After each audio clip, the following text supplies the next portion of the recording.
तो चलो आज हम जनरल केमिस्ट्री में समझते हैं कि एक केमिकल रिएक्शन ऑर्गेनिक कंपाउंड को थोड़ा इजी समझने के लिए हमको ये चैप्टर पढ़ना पड़ता है। तो केमिकल रिएक्शन में देखो क्या होता है, जनरल ऑर्गेनिक केमिस्ट्री में क्या होगा, ऑर्गेनिक में आप घुस चुके हैं तो आपको केमिकल रिएक्शन बहुत मिलता है। इसके अंदर ऑर्गेनिक में पूरा केमिकल रिएक्शन ही तो भरा हुआ है और इतने सारे केमिकल रिएक्शन को रट पाना भी इजी नहीं है, इसलिए इसको समझना पड़ता है। तो केमिकल रिएक्शन में क्या होता है बच्चे लोग, एक सबस्ट्रेट होता है, एक सबस्ट्रेट होता है और एक क्या होता है, रिएजेंट होता है। एक सबस्ट्रेट और एक रिएजेंट, और ये दोनों आपस में रिएक्ट करते हैं। रिएक्ट करने के बाद फिर क्या बनाते हैं, प्रोडक्ट। लेकिन प्रोडक्ट भी एक लाइन में नहीं बन जाता है कि अब सबस्ट्रेट रिएजेंट पर रिएक्शन कर लेगा तो प्रोडक्ट बन जाएगा। पहले उसको कहां ले जाना पड़ता है, पहले वो जाता है आपके पास है रिएक्शन इंटरमीडिएट स्टेट में। रिएक्शन इंटरमीडिएट,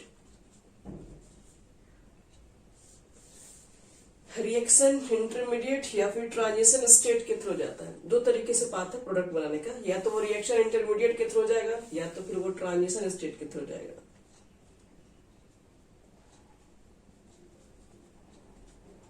और फाइनली इसके बाद क्या बनेगा, इसके बाद बनता है हमारा प्रोडक्ट।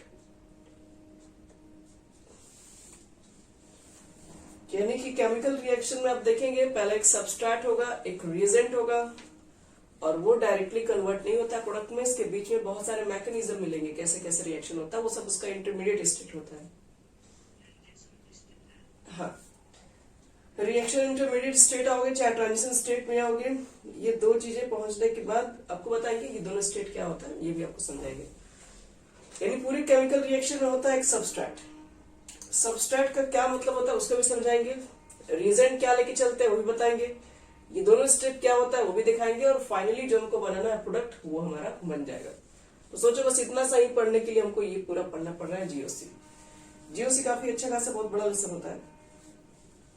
तो केमिकल रिएक्शन में क्या होता है, तो एक सबस्ट्रेट, उसमें हम लोग रिएजेंट डालते हैं, तो सबस्ट्रेट एंड रिएजेंट आपस में रिएक्शन करते हैं। तो दो पाथ फॉलो कर सकते हैं, या तो ट्रांजिशन स्टेट से वापस जाके प्रोडक्ट बना सकते हैं, और नहीं तो फिर वो रिएक्शन इंटरमीडिएट से भी जाके प्रोडक्ट को बना सकते हैं। सबस्ट्रेट रिएजेंट तो बता रहे हैं क्या होता है। ये रिएक्शन इंटरमीडिएट का क्या मतलब है, मतलब रिएक्टेंट से प्रोडक्ट में जाने के लिए कौन रोक रहा है ये। तो आओ सबके बारे में बताते क्या क्या होता है। सबस्ट्रेट में अगर आप बात करेंगे तो सबस्ट्रेट को हम लोग बोलते हैं मेजर क्वांटिटी।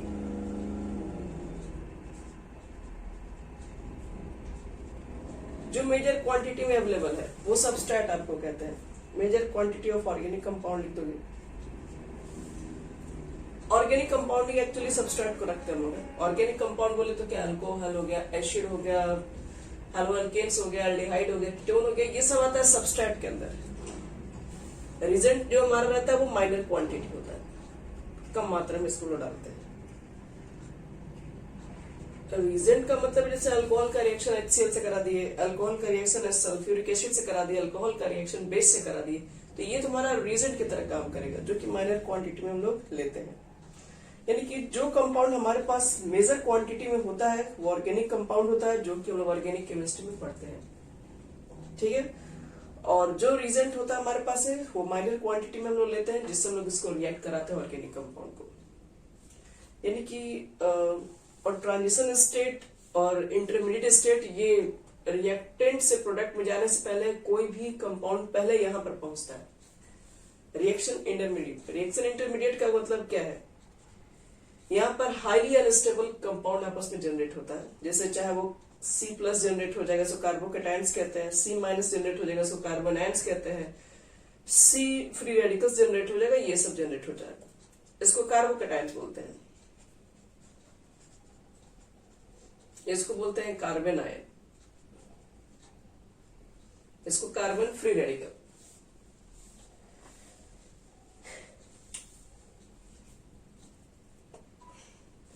तो रिएक्शन इंटरमीडिएट में और ट्रांजिशन स्टेट में, ट्रांजिशन में ना बॉन्ड टूटते हैं ज्यादातर। तो रिएक्शन इंटरमीडिएट में क्या होते हैं, कुछ ऐसे स्पीसीज जनरेट होते हैं जो कि हाईली क्या होते हैं, अनस्टेबल होते हैं। हाईली अनस्टेबल होते हैं तो अपने आप को वो रिएक्शन को स्टेबल करने के लिए वो आपस में इधर उधर रिएक्ट कर रहे होते हैं। तो पहले तो सिंपल से समझो। हाँ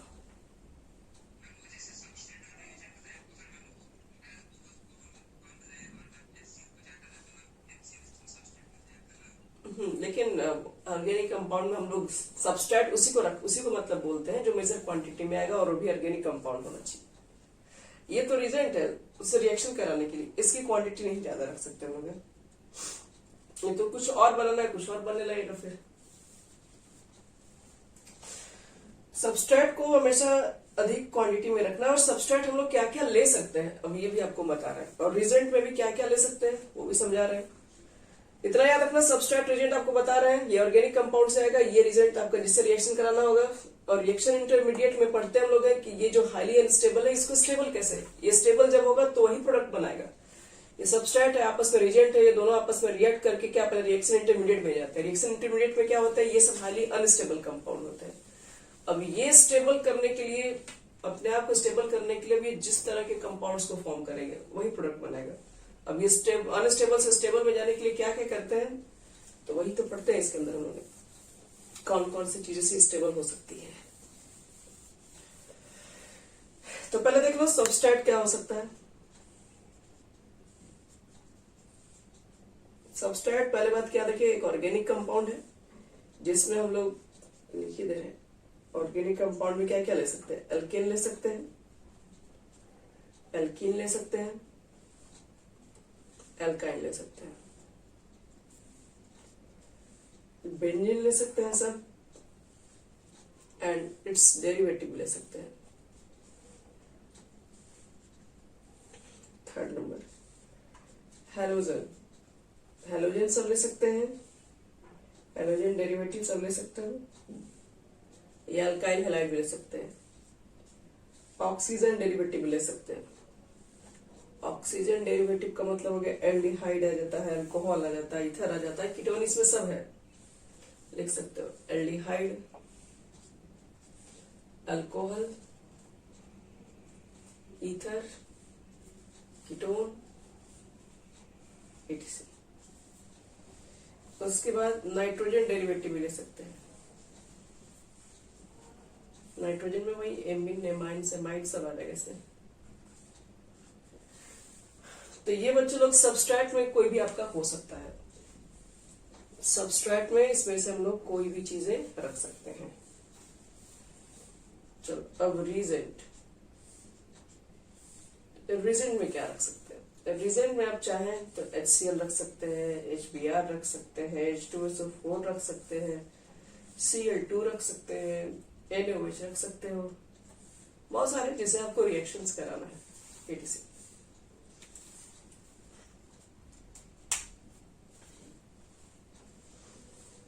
तो सबस्ट्रेट और रिजेंट का सब खेल है इसके अंदर, और सब दोनों मिलके जाता है रिएक्शन इंटरमीडिएट स्टेट।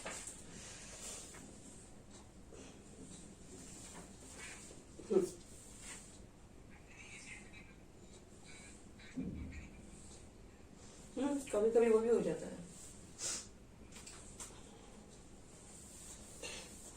कभी कभी ना ऑर्गेनिक कंपाउंड में सेमी मॉलिक्यूल आपस में कंबाइन हो जाता है, तो रिजेंट के तौर पे भी वही आ जाता है।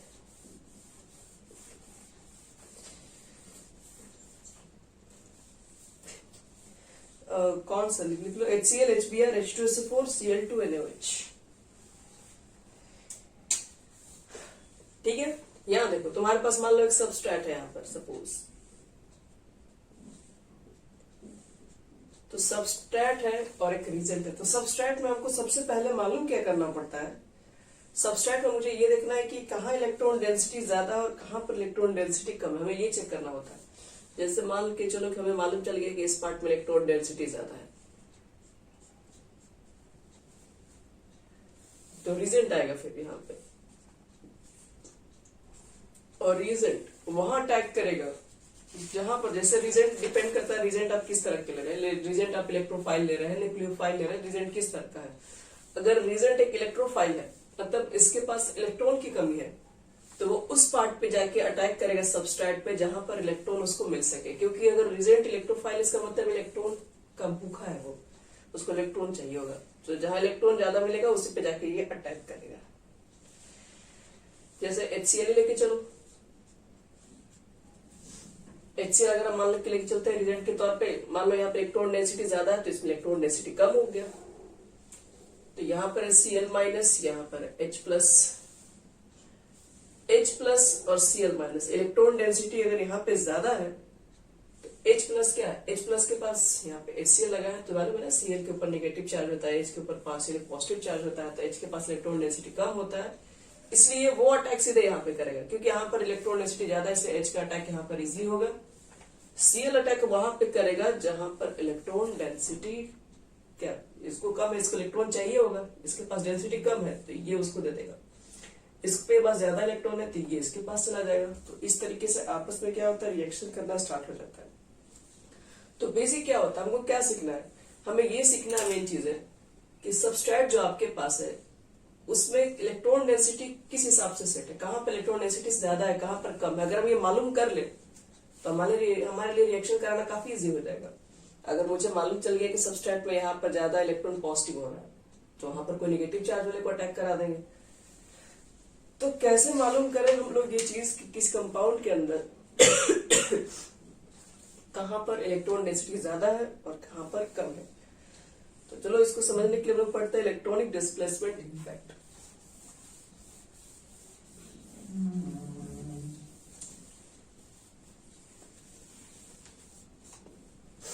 इलेक्ट्रॉनिक डिस्प्लेसमेंट इफेक्ट,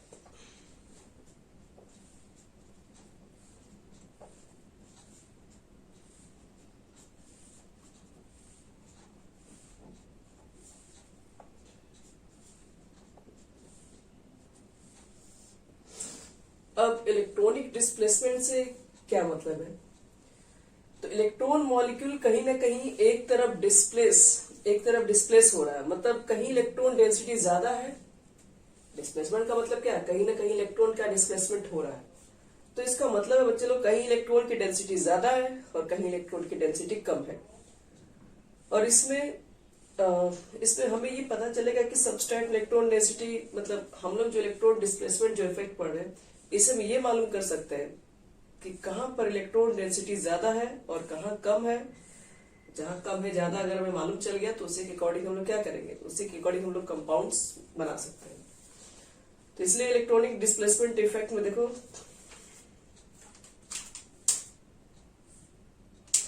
पहले इसका थोड़ा सा डेफिनेशन लिखवाते हैं। देखिए, ऑर्गेनिक कंपाउंड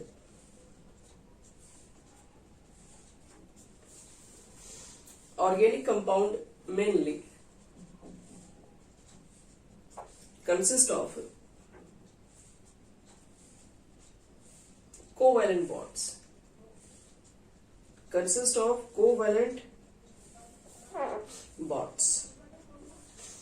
ऑर्गेनिक कंपाउंड सब लोग आप देखें, जितने ऑर्गेनिक कंपाउंड है, methyl alcohol, ethyl alcohol, aldehyde, acids वगैरह, ये सब के सब ऑर्गेनिक में कोवैलेंट कंपाउंड ही आता है। तो organic compound mainly consist of covalent bond, और दिस डिस्प्लेसमेंट, दिस नहीं, the displacement of the electron pair under influence of species,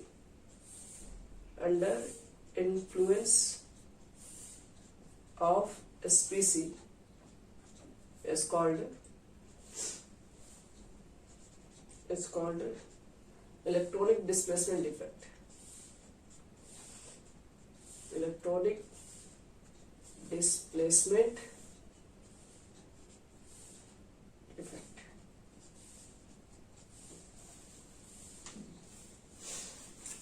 organic compound में कोवैलेंट बॉन्ड होता है और the displacement of the electron pair, electron का क्या होता है, डिस्प्लेसमेंट होना स्टार्ट हो जाता है। कोई किसी के अंडर में कोई इन्फ्लुएंस तुम्हारा दिया रहेगा स्पीसी के प्रेजेंस में, ये सब इलेक्ट्रॉन का डिस्प्लेसमेंट स्टार्ट होने लगता है। तो किसी के प्रेजेंस में इलेक्ट्रॉन का इन्फ्लुएंस जो एक तरफ जो शिफ्ट हो जाता है, मतलब अपने तरफ उसकी तरफ खींचा चला जाता है, तो इस तरह को हम लोग बोलते हैं इलेक्ट्रॉनिक डिस्प्लेसमेंट इफेक्ट। अब ये जो इलेक्ट्रॉनिक डिस्प्लेसमेंट इफेक्ट है ये दो तरीके से हो सकता है। पहले आपके पास ऑर्गेनिक कंपाउंड क्या था, ठीक ठाक स्टेबल था, लेकिन आपने क्या किया, किसी स्पीसी के इन्फ्लुएंस में उसका इलेक्ट्रॉन कहीं एक तरफ से ज्यादा हो गया और किसी एक साइड से कम हो गया, तो हुआ क्या, इलेक्ट्रॉन का डिस्प्लेस हो गया एक जगह से दूसरे जगह, तो उसी को हम लोग बोलते हैं इलेक्ट्रॉनिक डिस्प्लेसमेंट। अब हमें समझना है कि कैसे ये होता है, कैसे इलेक्ट्रॉन इधर उधर खसक जा रहे हैं। इसी को लिखो इलेक्ट्रॉनिक डिस्प्लेसमेंट के पहले टाइप्स।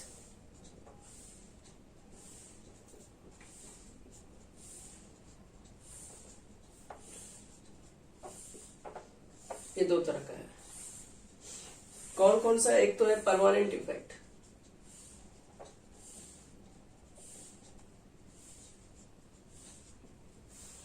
और एक होता है आपके पास टेम्पररी इफेक्ट।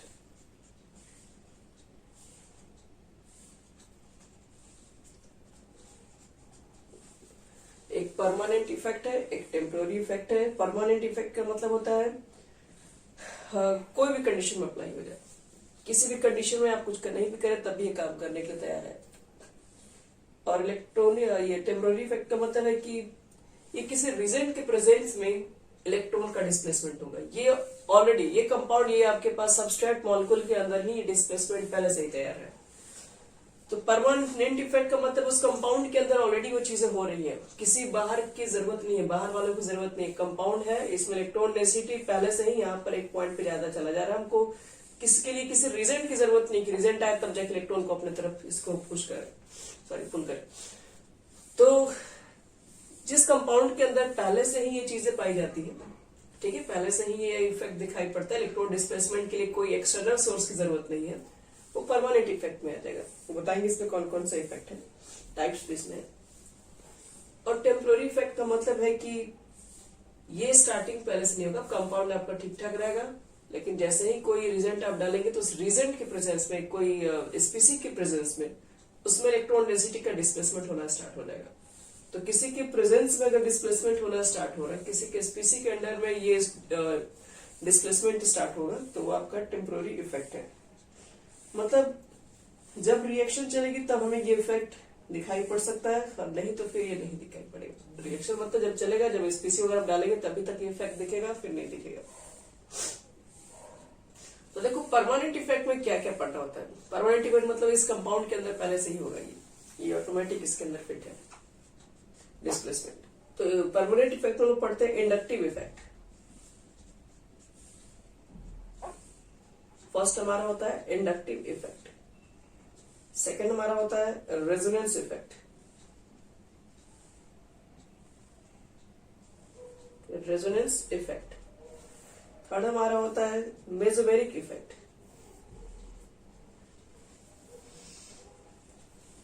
फोर हमारा होता है हाइपर कॉन्जुगेशन, हाइपर कॉन्जुगेशन, और हमारा पांचवा और लास्ट होता है इलेक्ट्रोमेरिक इफेक्ट, इलेक्ट्रोमेरिक इफेक्ट। ये हमको पहले पढ़ना है परमानेंट इफेक्ट के बारे में, इंडक्टिव इफेक्ट, रेजोनेंस, यही सबसे ज्यादा इंपॉर्टेंट यही सारे टॉपिक्स है। Inductive effect, resonance effect, mesomeric effect, hyper conjugation effect और इलेक्ट्रोमेरिक इफेक्ट। कहां पर इलेक्ट्रॉन डेंसिटी ज्यादा है, कहां पर कम है, इस चीज का मालूम कर सकते हैं इसके अंदर।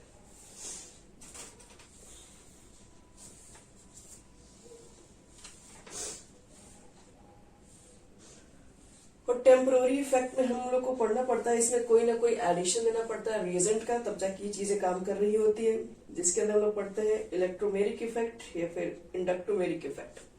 तो ये बहुत कम है, ये आपको बताएंगे लास्ट में, रिएक्शन के थ्रू काम करता है। पहले हम लोग को क्या करना पड़ेगा, परमानेंट इफेक्ट को स्टडी करने जा रहे हैं। तो चलो सब लोग स्टार्ट करो। परमानेंट इफेक्ट में इंडक्टिव इफेक्ट।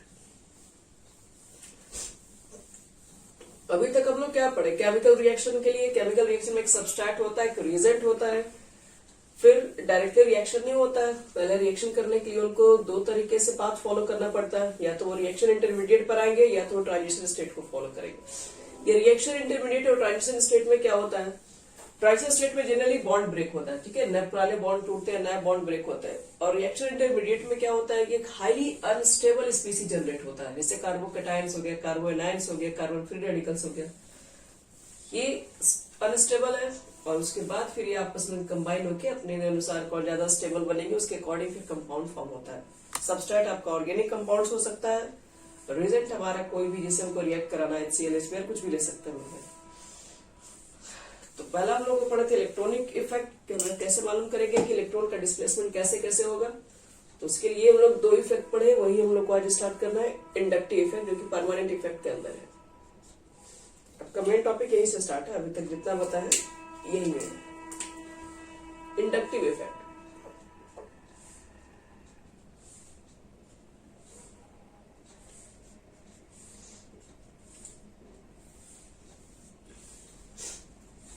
ध्यान सुंदर रहना इसमें, मेहनत बच्चे इसमें कुछ ज्यादा नहीं करना, जो भी समझ रहे हो बस अच्छे से उसको समझ लोगे तो काफी इसमें है। चलो पहले आपको बताते हैं, एग्जांपल देखिए कि ये कैसे काम कर रहा होता है। ये परमानेंट इफेक्ट में है।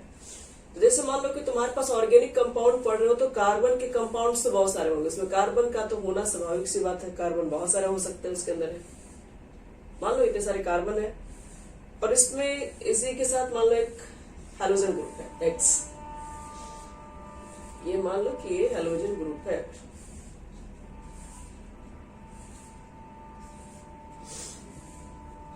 अगर मान लीजिए ये नहीं रहता, सपोज करो X नहीं रहता, H ही रहता हर जगह, तो कंपाउंड पहले से क्या था, पहले से कंपाउंड आपका पूरी तरीके से कहोगे कि नॉन पोलर था, क्योंकि कार्बन कार्बन के बीच में इलेक्ट्रॉन का डिस्प्लेसमेंट कितना होगा, नहीं हो सकता। तो इसलिए पहले ये जो कंपाउंड था आपके पास, मतलब पूरे 100% तो नहीं बोल सकते, लेकिन मान के चलते पूरी तरीके से वो नॉन पोलर ही था। लेकिन अब देखो हुआ क्या, यहां पर आ गया X एटम। अब X एटम क्या करेगा, X एटम क्या कार्बन से ज्यादा इलेक्ट्रोनेगेटिव है, तो ज्यादा इलेक्ट्रोनेगेटिव है तो क्या करेगा, तो कार्बन से इलेक्ट्रॉन डेंसिटी को अपने तरफ पुल करेगा। तो यहाँ पर जो इलेक्ट्रॉन शेयरिंग है, ये शेयरिंग इलेक्ट्रॉन को अपने तरफ रखेगा और अपने तरफ रखेगा तो इसके ऊपर होगा पार्शियली नेगेटिव चार्ज स्टार्ट हो जाएगा। अपने तरफ बच्चे लोग इलेक्ट्रॉन को पुल करेगा तो क्या होगा, फिर से यहाँ पर देखोगे पार्शियली नेगेटिव चार्ज हो जाएगा, क्योंकि हम लोग पढ़े हैं कि HCl में Cl ज्यादा इलेक्ट्रोनेगेटिव है तो H के इलेक्ट्रॉन को रख लेता अपने पास ज्यादा है, लेकिन ध्यान रखें कि इलेक्ट्रॉन डेंसिटी से अपने तरफ शिफ्ट करता है, H को यहाँ से बाहर नहीं निकलता, कोवैलेंट बॉन्ड है, आप बाहर नहीं निकाल सकते हैं, दोनों का शेयरिंग है। तो सबसे पहले आपको तो पहले ये भी चेक करना पड़ेगा इसमें ज्यादा इलेक्ट्रोनेगेटिव कौन है। हमें मालूम है कि हाइड्रोजन ज्यादा इलेक्ट्रोनेगेटिव है। इलेक्ट्रोनेगेटिविटी का काम क्या होता है, याद कीजिए, हम लोग पढ़ चुके हैं। इलेक्ट्रोनेगेटिविटी पहले किसको कहते हैं,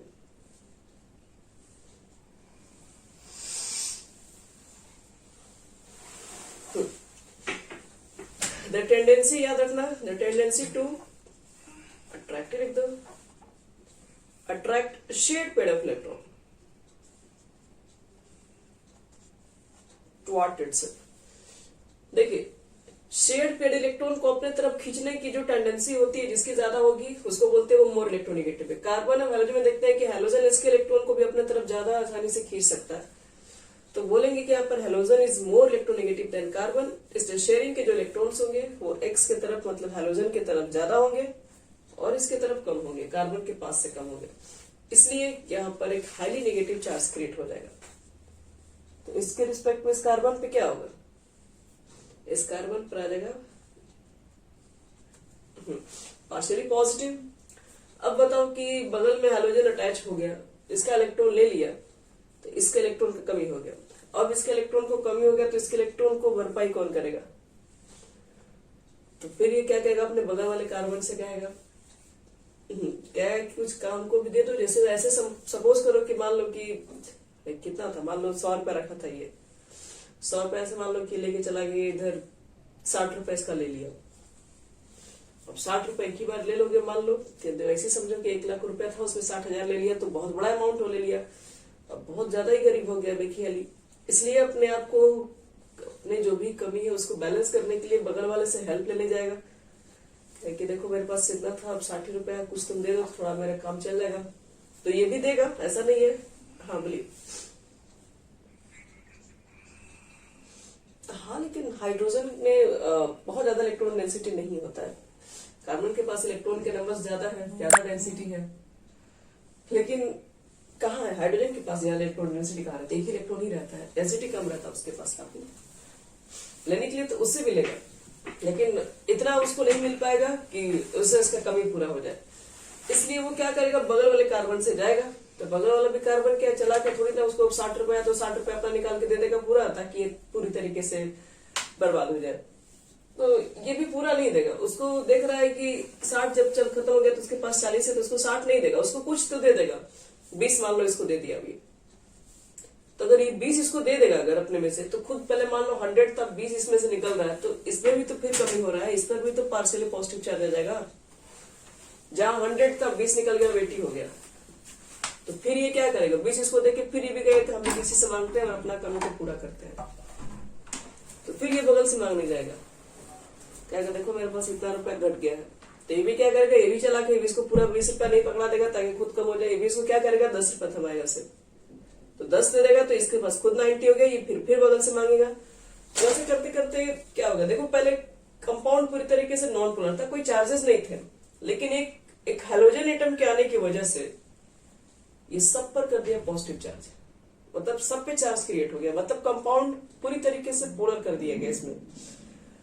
ये नहीं था, सब कुछ सही चल रहा था, ये आ गया, इसके आने के बाद क्या हुआ, सबसे ज्यादा नुकसान तो खैर इसी का हुआ, क्योंकि इसी से अटैच था ये, अपने नुकसान को कमी करने के लिए इसके ऊपर भी गया, इसके ऊपर भी चार्ज आ गया, इसको कमी करने के लिए यहाँ पर गया। क्या लगता है आने वाले समय में खत्म नहीं हो जाएगा? ये 10 दिया, बगल में क्या होगा, बगल वाला उसको 5 दे देगा, ऐसे करते करते 3 2 1, मतलब जैसे जैसे आगे बढ़ोगे वैसे वैसे क्या होगा, समय के साथ ये इफेक्ट घटते चला जाएगा और कम हो जाएगा, खत्म भी हो जाएगा आगे जाके। लेकिन हम लोग बोल सकते हैं कि पहले आपके कंपाउंड पूरी तरीके से नॉन पोलर था, फिर क्या हुआ, एक हेलोजन ग्रुप के आने की वजह से इस कंपाउंड के अंदर क्या हुआ, इस कंपाउंड देखिए हेलोजन ग्रुप इसी में अटैच है, कोई बाहर से एक्सटर्नल एजेंट नहीं लिया हम लोग ने, आने की वजह से कंपाउंड के अंदर पोलैरिटी नेचर क्रिएट हो गया। और ये जो आपके पास जो नेगेटिव चार्ज होगी, आपको हम बता दें, ये जो पार्शियली जो नेगेटिव चार्ज है, उस सब चार्ज को अगर ऐड कर दोगे,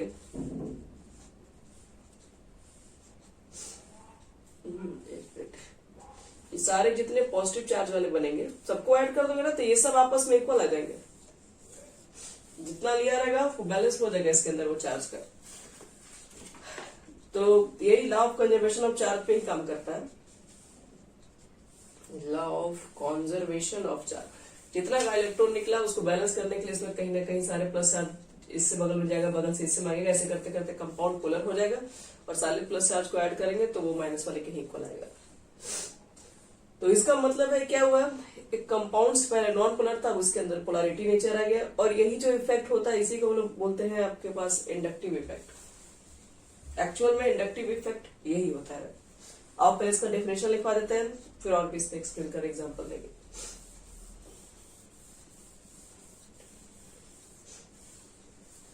पहले शॉर्टकट लिखा जाए डेफिनेशन, लिखो permanent polarisation, permanent polarisation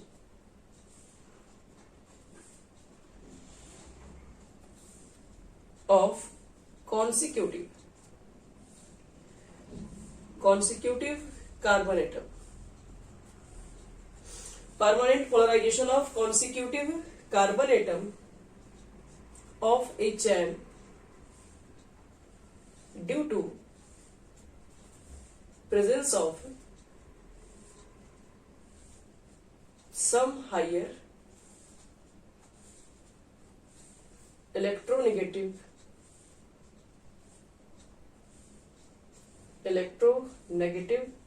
atom और ग्रुप।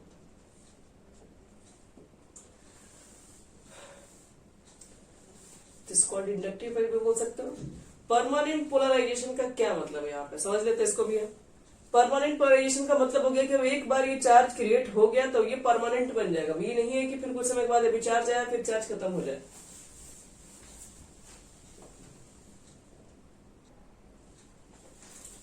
चलो परमानेंट पोलराइजेशन का, हाँ बोलिए।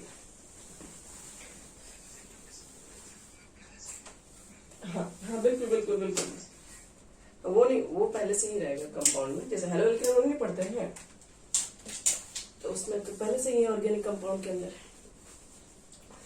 तो कह रहा है कि परमानेंट पोलराइजेशन का मतलब है कि चार्ज बच्चे लोग एक बार अगर क्रिएट हो गया उसमें तो फिर वो चार्ज रहेगा, ये नहीं कि फिर कुछ समय बाद वो खत्म हो जाएगा, नहीं खत्म हो सकता है, वो परमानेंट बन जाता है। और हाइयर इलेक्ट्रोनेगेटिव ग्रुप, यहाँ पर क्या लिखा हुआ है, सम हाइयर इलेक्ट्रोनेगेटिव एटम्स या फिर ग्रुप। अब हमें कैसे मालूम चलेगा कौन ज्यादा हाई इलेक्ट्रोनेगेटिव एटम ग्रुप है? इसके लिए हम आपको एक सीरीज टाइप का लिखवाएंगे और आपको एक ऑर्डर भी बताएंगे कि कौन ज्यादा इलेक्ट्रोनेगेटिव होता है, कौन कम इलेक्ट्रोनेगेटिव होता है। तो इलेक्ट्रोनेगेटिव आपको सबसे पहले मालूम करना है कि आपके पास ग्रुप के अंदर इलेक्ट्रोनेगेटिव कंपाउंड्स कौन सा है, और उसके अकॉर्डिंग हम लोग क्या करते हैं, इलेक्ट्रॉन के डेंसिटी को इधर उधर घसका के रखते हैं, किधर इलेक्ट्रॉन मूव करेगा किधर नहीं मूव कर सकता है। तो चलो देखते हैं इसमें कुछ कुछ चीजें समझते हैं कि इलेक्ट्रॉन का डिस्कशन हम लोग पढ़ेंगे कि इलेक्ट्रोनेगेटिविटी की तरफ ज्यादा होता है। तो इलेक्ट्रोनेगेटिव कंपाउंड्स कोई जरूरी नहीं कि आपको हमेशा एटम्स के फॉर्म में दिया जाए, कभी कभी वो चीजें ना बॉन्ड के फॉर्म में भी लिखी मिल जाएंगी। तो देखते हैं।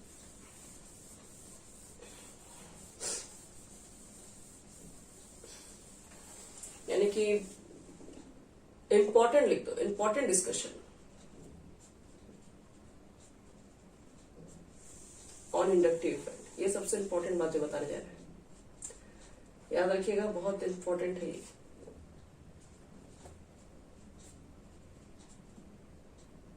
इंडक्टिव इफेक्ट,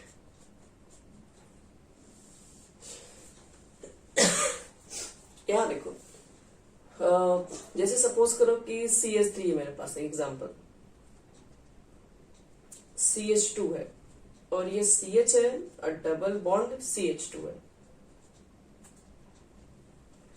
तो आपसे पूछा जाए क्या यहां पर इलेक्ट्रॉन का डिस्प्लेसमेंट होगा? यहां पर तो कोई हाई इलेक्ट्रोनेगेटिव एटम्स ही नहीं है, तो बताइए कहां हो सकता है? या फिर कोई आपको मान लो मैंने सर्कल करके दिए, इसी के बारे में पूछे कि इलेक्ट्रॉन का डिस्प्लेसमेंट किधर हो सकता है ज्यादा, तो आप कहेंगे जहां पर ज्यादा इलेक्ट्रोनेगेटिव एटम्स लगा, डबल बॉन्ड ज्यादा इलेक्ट्रोनेगेटिव है। तो कैसे?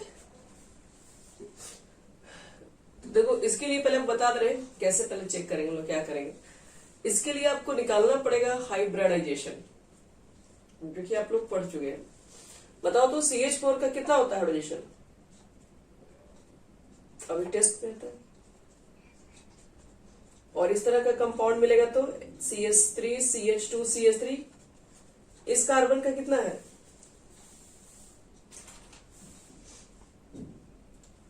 इस कार्बन में कितने सिग्मा बॉन्ड? तो 4 के लिए क्या लिखते हो? sp3। इसका बताओ, इस कार्बन का कितना हो जाएगा?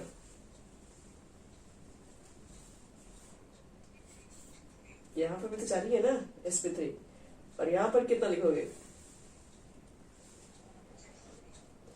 तो sp3 पहचान करने आ गया। तो क्या लगता है इसमें बता सकते हो सबका कितना होगा हाइब्रिडेशन? सबका sp3 है, सही में इसका sp3 है। कितना सिग्मा बॉन्ड है बताओ तो? यहाँ पर 2 सिग्मा इधर आए, किसमें 3 ही सिग्मा इधर है, 3 के लिए sp2, इसका कितना होगा?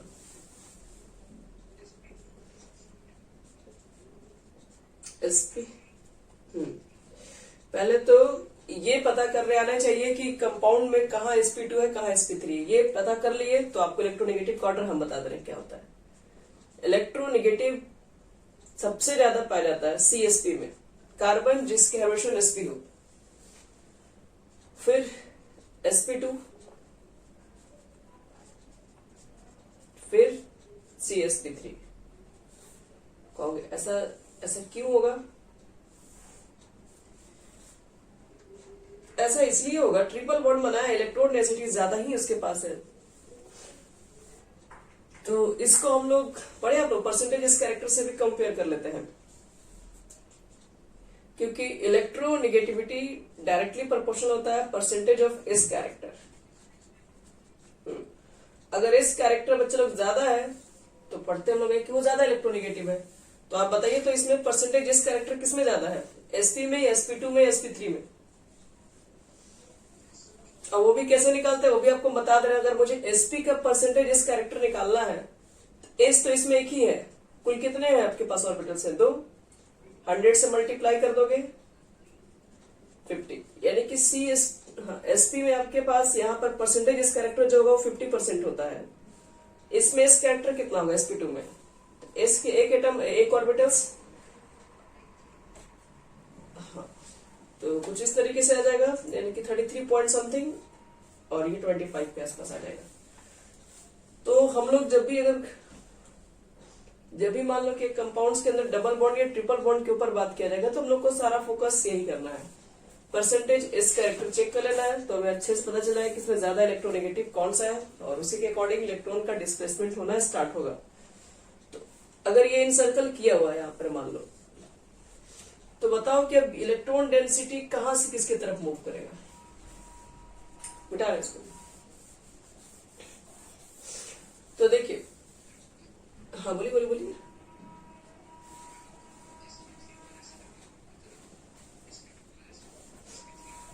हाँ देखो, यहाँ पर इलेक्ट्रॉन डेंसिटी मूव नहीं करेगा, यहाँ पर डबल बॉन्ड है, दोनों के बीच में है, सेम ही है, तो यहाँ नहीं मूव होगा, मूव यहाँ पर होना स्टार्ट होगा। कैसे मूव होगा? तो यहाँ पर sp2 है, यहाँ पे sp3 है, sp2 is more electronegative than sp3, इसलिए इलेक्ट्रॉन डेंसिटी क्या होगा? इधर मूव हो जाएगा। इसलिए यहाँ पर पार्शियली नेगेटिव चार्ज और यहाँ पर पार्शियली पॉजिटिव चार्ज, अब नेगेटिव पॉजिटिव आ जाएगा तो बाकी रिजल्ट को हमको लगाना होगा, तो देख लेंगे नेगेटिव पर चला जाएगा पॉजिटिव, पॉजिटिव चला जाएगा नेगेटिव, तो ये कंपाउंड हमारे लिए करना इजी हो जाएगा। चलो एक और क्वेश्चन दे रहे हैं, तो लोग मालूम करना है इलेक्ट्रॉन डेंसिटी कहाँ मूव करेगा।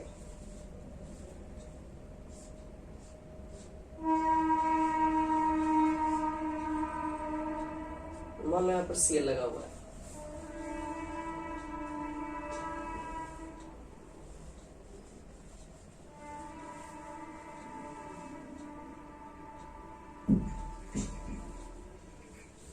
देखो ये कार्बन से अटैच है ना यहाँ पे, अब कार्बन क्लोरीन में तो क्लोरीन ही ज्यादा इलेक्ट्रोनेगेटिव होता है, तो ये इलेक्ट्रॉन डेंसिटी इधर मूव होगा, तो इस पे नेगेटिव चार्ज और इसके रिस्पेक्ट में इस पे क्या हो जाएगा?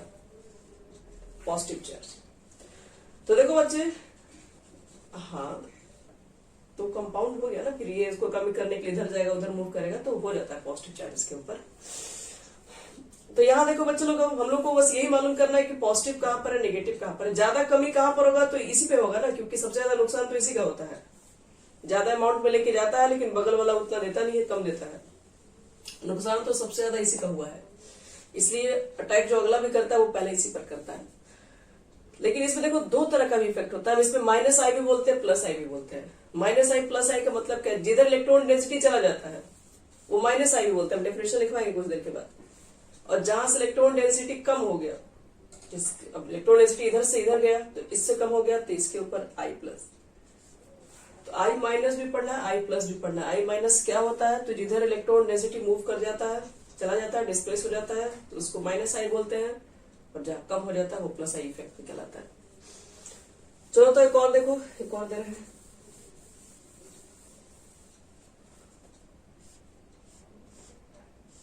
ये आपके पास बेंजीन है, और यहाँ पर सॉरी यहाँ कुछ नहीं है, यहाँ पर आपके पास है CH2 CH3,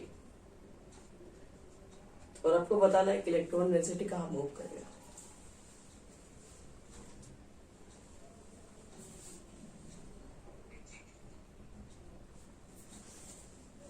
बेंजीन रिंग की तरफ देखो बच्चे लोग, इधर माइनस आई होगा कि इधर माइनस है, मतलब माइनस आई बताना है, कौन माइनस आई है कौन प्लस आई है।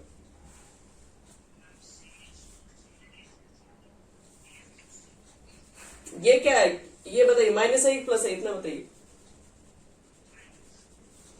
माइनस आई है, अच्छा एक मिनट, माइनस प्लस दोनों है। एक काम करते हैं बच्चे लोग, माइनस आई और प्लस आई को समझने के लिए पहले आप चेक कर लो, इसमें सब कार्बन का ही खेल है, तो इस पे निकाल लो हाइब्रिडेशन कितना होगा इसका। हाइब्रिडेशन कितना इसका आता है? तो ये sp3 ही है, और इससे जो अटैच है इसमें तो डबल बॉन्ड है, तो इस पे अटैच जब इस पे डबल बॉन्ड है तो इसका कम हो जाएगा ना। अब ये sp2 है तो देख लो, sp2 is more electronegative than sp3, इसलिए इलेक्ट्रॉन डेंसिटी अब इस बेंजीन में आ जाएगा। तो आएगा तो ये बेंजीन के अंदर आएगा, माइनस आई इफेक्ट की तरह ही काम करेगा और ये बन जाएगा आपका प्लस आई इफेक्ट। यहां चेक करो, पहले तो हमको ये मालूम करने की समझा रहा है कि कहां पर माइनस चार्ज आएगा, कहां पर प्लस चार्ज, ये चीजें समझना बहुत जरूरी है। जैसे मान लो ये है फिनॉल, बेंजीन के ऊपर OH ग्रुप लग गया फिनॉल, इलेक्ट्रॉन डेंसिटी किधर मूव करेगा, माइनस आई प्लस आई किधर होगा, ओवर OH जो है वो मोर इलेक्ट्रोनेगेटिव एटम है, डबल बॉन्ड से कहीं जाता है, तो ये माइनस आई हो गया इफेक्ट, और ये तुम्हारा पूरा बेंजीन हो जाएगा, इस केस में पॉजिटिव आई इफेक्ट शो करेगा। एक और देख लो, CH3 CH2, ऑक्सीजन है ना, ऑक्सीजन, अल्कोहल मेरा मतलब नहीं है, ऑक्सीजन इज मोर इलेक्ट्रोनेगेटिव है। तीन ही तो एटम है जो पावरफुल में इलेक्ट्रोनेगेटिव में आता है, क्या क्या नाम होता है बच्चे लोग, फ्लोरीन ऑक्सीजन नाइट्रोजन, ये तो जहां भी आएंगे इलेक्ट्रॉन तो लेकर ही रहेंगे, चाहे कोई कितना भी डबल बॉन्ड ट्रिपल बॉन्ड ले। फिर बताए मॉडल बताएंगे कैसे कैसे लेते हैं, किधर मूव कर सकता है, तभी सीरीज लिखवाएंगे, आप खुद समझ में आ जाएगा इलेक्ट्रॉन का डिस्प्लेसमेंट किधर होगा। तो माइनस आई प्लस आई किधर नेचर है, इलेक्ट्रॉन कहां से कहां मूव करेगा,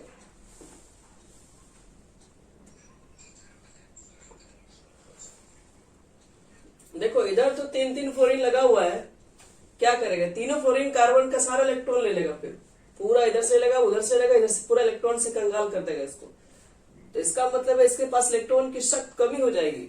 तो ये क्या करेगा, बगल वाले से इलेक्ट्रॉन लेगा, तो इलेक्ट्रॉन डेंसिटी क्या होगा, फिर इधर मूव करने जाएगा, तो ये माइनस आई की तरह काम करेगा कि नहीं है ये कार्बन, और इधर हो जाएगा प्लस आई की तरह नेचर हो जाएगा।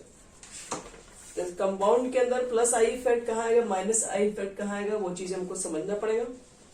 अब हम लोग इसी के रिगार्डिंग कुछ इंपॉर्टेंट पॉइंट्स भी लिखने जाएंगे। चलो लिखो फटाफट, थोड़ा सा ही है, उसके बाद हम लोग बाकी कल करेंगे इंडक्टिव इफेक्ट, और थोड़ा सा ही चीज बचा हुआ, बहुत ज्यादा नहीं है। देखो important points, important points regarding inductive effect.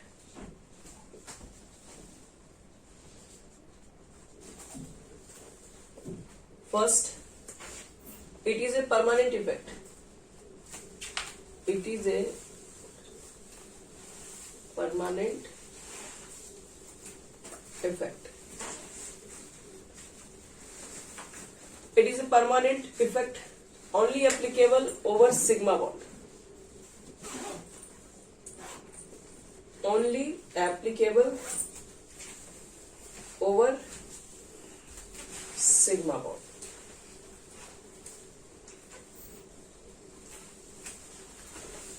ख्याल रखना, ये सिर्फ और सिर्फ सिग्मा बॉन्ड को देख के ही हम लोग काम कर सकते हैं, और कुछ नहीं।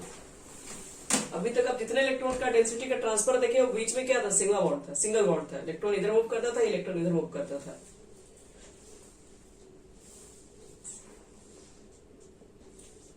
दूसरा लिख लो, in inductive effect, in inductive effect the electron, या फिर लिखो द सिग्मा इलेक्ट्रॉन, इस तरह से सिग्मा लिखते हैं, the sigma electron are only displaced towards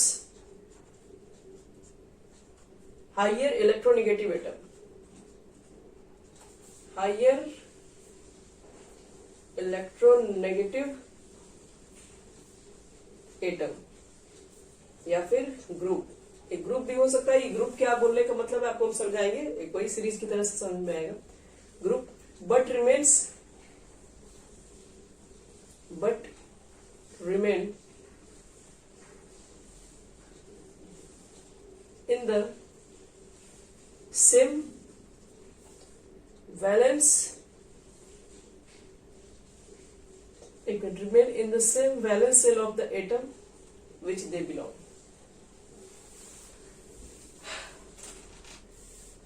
But remain in the same valence shell of atom to which they belong. To which they belong. चलिए हो गया सारा कहानी सर. कह रहा है इंडक्टिव इफेक्ट में क्या होता है, सिग्मा इलेक्ट्रॉन जो होते हैं वही डिस्प्लेस होते हैं. कहाँ डिस्प्लेस होते हैं तो टुवार्ड्स इलेक्ट्रोनेगेटिव एटम की तरफ. चलो तो चलो पढ़ो, हो गया खत्म. होने दो, डिस्टर्ब मत करो.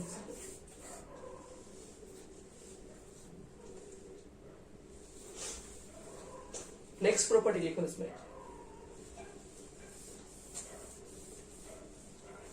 नेक्स्ट प्रॉपर्टी बोले तो third, inductive effect is distance. Inductive effect is distance dependent effect. ये क्या होता है, डिस्टेंस के ऊपर डिपेंड करता है with increase in the number of carbon atom.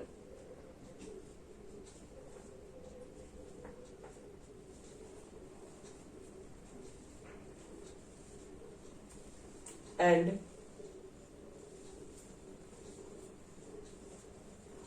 the sharp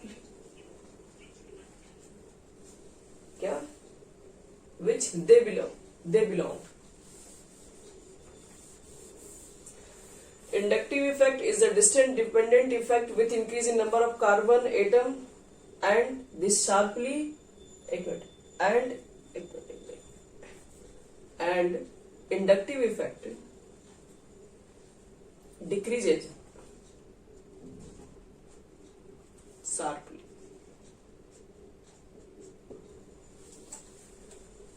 start तो होता है इंडक्टिव इफेक्ट कार्बन के ज्यादा एटम होने की वजह से, लेकिन जैसे जैसे पीछे की ओर बढ़ोगे वैसे वैसे क्या होता है, बहुत तेजी से ये इफेक्ट क्या होता है, डिक्रीज होना स्टार्ट हो जाता है.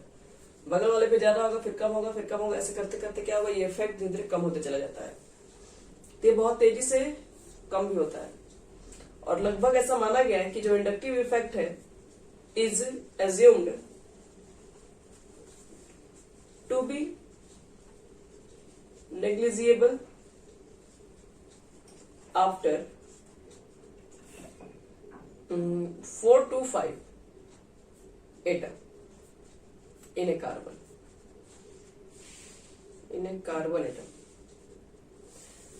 4 से 5 कार्बन एटम के बाद ये इफेक्ट लगभग क्या होता है, बहुत कम हो जाता है. मतलब एक तरीके से कहा जाए तो खत्म हो जाता है. और पांचवा कि inductive effect is divided into 2 parts. एक प्लस आई इफेक्ट होता है और एक माइनस आई इफेक्ट होता है. ए में लिख देना प्लस आई इफेक्ट, दूसरा में लिख दो माइनस आई इफेक्ट. और बच्चे लोग प्लस आई इफेक्ट क्या होता है, माइनस आई इफेक्ट क्या होता है, ये थोड़ा लंबा चीज है, इसको समझने के लिए हम लोग कल ही करना पड़ेगा.